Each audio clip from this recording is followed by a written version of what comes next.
वर्धा में पालक मंत्री पंकज भोयर ने पुण्य श्लोक अहिल्या देवी होलकर किसान कर्ज माफी योजना की जानकारी देते हुए कहा कि अब 2 लाख रुपए से अधिक कर्ज वाले किसानों को भी 2 लाख रुपए तक की कर्ज माफी का लाभ मिलेगा। उन्होंने बताया कि नियमित कर चुकाने वाले किसानों को भी योजना का लाभ दिया जाएगा। साथ ही 7.5 हॉर्स पावर तक की कृषि पंपों के लिए मुफ्त बिजली और बकाया बिजली बिल का भार भी सरकार उठाएगी। आइए एक नजर डालते हैं उनके विस्तृत बयान पर। विशेष करून शेतकऱ्यांशी निगडित आहे। म्हणजे आपल्या राज्यातील शेतकऱ्यांकरता करण्यात आलेली कर्जमाफी आणि त्याच पद्धतीनं जे कृषी ग्राहक आहे त्या कृषी ग्राहकांची करण्यात आली वीज बिलाची माफी या अनुषंगाने आजची पत्रकार परिषद बोलवण्यात आली आहे। आता सन्मान्य गाते साहेबांनी सांगितल्याप्रमाणे निवडणुकीच्या आधी राज्याचे मुख्यमंत्री सन्माननीय देवेंद्र फडणवीस साहेबांनी सांगितलं होतं की भारतीय जनता पार्टी आणि महायुतीचं सरकार जेव्हा सत्तेमध्ये तेव्हा निश्चितपणे अडचणीमध्ये असलेल्या या राज्यातला शेतकरी याची कर्जमाफी आम्ही त्या ठिकाणी करू। आणि साधारणतः 1-1.25 वर्षानंतरच ह्या सर्व गोष्टीला सुरुवात व्हायला लागली। तसं पाहिलं तर आता येणाऱ्या काळामध्ये कुठल्याही निवडणुका नसताना परंतु राज्यातला शेतकरी हा नैसर्गिक आपत्तीमध्ये कुठेतरी अडचणीत आहे आणि त्या आपत्तीत अडचणीत असलेल्या शेतकऱ्याला त्या अडचणीतून बाहेर काढण्याकरिता सर्व परिस्थिती जाणून जो शेतकरी अडचणीत आहे त्याला अडचणीला बाहेर काढण्यासाठी पुण्यश्लोक अहिल्यादेवी होळकर या नावानं पुन्हा एकदा या राज्यामध्ये शेतकरी कर्जमाफी योजना त्या ठिकाणी घोषित करण्यात आली। संपूर्ण डाटा त्या संदर्भातला राज्यातनं जमा करण्यात आला आणि आता नुकतंच 22 जुलैला आमचे सहकार मंत्री सन्माननीय बाबासाहेब पाटील यांनी त्या ठिकाणी पत्रकार परिषद घेऊन या संदर्भातली विस्तृत माहिती दिली।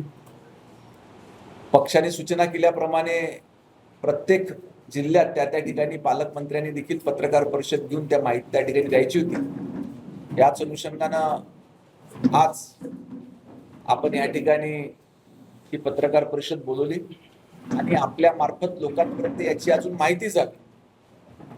कारण राज्यातल्या जवळजवळ 56 लाख शेतकऱ्यांना ही कर्जमाफी या ठिकाणी होणार आहे। त्या ठिकाणी आपले जे बळीराजे आहेत शेतकरी आहेत त्यांनी राष्ट्रीयकृत बँक असो व्यापारी खासगी किंवा जिल्हा मध्यवर्ती सहकारी बँकेकडून त्या कुठूनही कर्ज जर का उचललं असेल तर जवळजवळ 36,585 रुपयाची कर्जमाफी या ठिकाणी संपूर्ण राज्यामध्ये करण्यात आलेली आहे।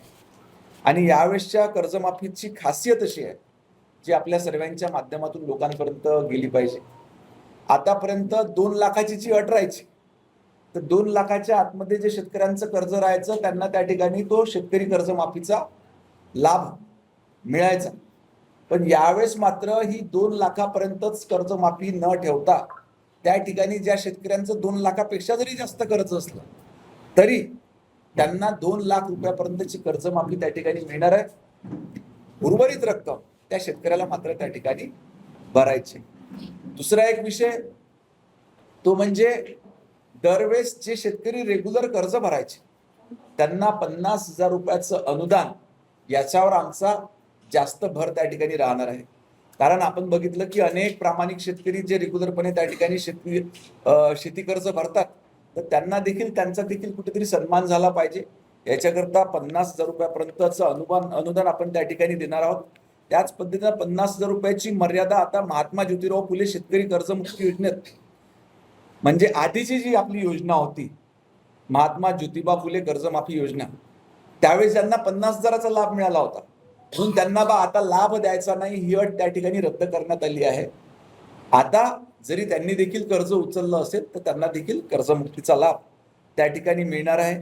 एकंदरीतच या सर्व याच्यामुळे शासनावर आर्थिक भार मोठा पडणार आहे परंतु आपला शेतकरी आपला बळीराजा याला संकटातून बाहेर काढण्याकरिता राज्य सरकार तो किती अतिरिक्त भार असला तरी तो उचलण्याकरिता त्या ठिकाणी तयार आहे।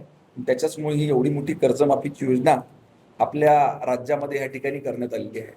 दुसरा एक महत्त्वाचा निर्णय जो माननीय मुख्यमंत्री देवेंद्र फडणवीस साहेबांनी घेतला होता तो म्हणजे या राज्यातल्या शेतकऱ्यांना ज्यांचं आपलं 7.5 HP पर्यंतचं वीज बिल आहे ते आता आकारल्या जात नाही। त्यांनी हा अगोदरच निर्णय त्या ठिकाणी घेतला होता परंतु त्यांच्या अगोदरची जी थकबाकी होती, जवळजवळ 48,000 कोटी रुपयाची थकबाकी होती, ती देखील आता त्या ठिकाणी माफ करण्यात आली आहे. दिवसा वीज पुरवठा होण्याकरिता आता सौर पंप आणि सौर कृषी वाहिनी योजनांमुळे जवळजवळ 76% शेतकऱ्यांनाही दिवसा देखील वीज त्या ठिकाणी मिळते आहे. आणि ह्या वर्षाच्या शेवटपर्यंत जवळजवळ 100% शेतकऱ्यांना दिवसा देखील वीज त्या ठिकाणी पुरवली जाणार आहे.